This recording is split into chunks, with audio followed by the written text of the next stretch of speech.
గీ ముచ్చట ఇంటంటే ఎంత చిత్రంగా ఉందంటే, అగో ఏ ముచ్చట మాకు కూడా కొంచెం చెప్పొచ్చు కదా అని అనుకుంటుర్రులే. ఆగుర్రి ముచ్చట చెప్పకుండా ఎట్లుంటే చెప్పుర్రి మీకు. ఇక ఇనుర్రి ముచ్చట.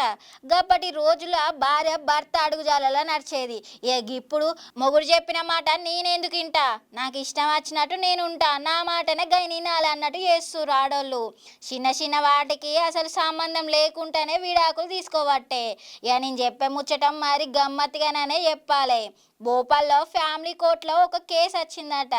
ఇక కేసు ఏంటిదంటే, భర్త అట కష్టపడి భార్యని ఎస్ఐ చేసిండు. ఇక ఎస్ఐ అయ్యాక అక్కకి ఏమైందో ఏమో తెలియదు. ఇక నాకు విడాకులు కావాలి, నువ్వు నాకు వద్దని చెప్తుందంట. గా అక్కని విడాకులు ఇవ్వడానికి కారణం ఏమై ఉంటుంది? గైన ఏమని అనుంటాడు, గైన మంచోడు కాకపోవచ్చు అని అనుకుంటారు కదా.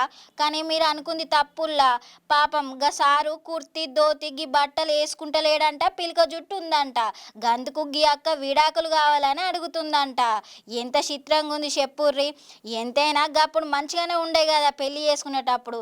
గప్పులు లేని పిలక బట్టలు గిప్పుడు వచ్చినట్టున్నాయి అక్కకి. ఇక కౌన్సిలింగ్ ఇచ్చినా కూడా గీ అక్క మారతలేదంట. నాకు ఎట్లయినా విడాకులు కావాలనే అడుగుతుంది.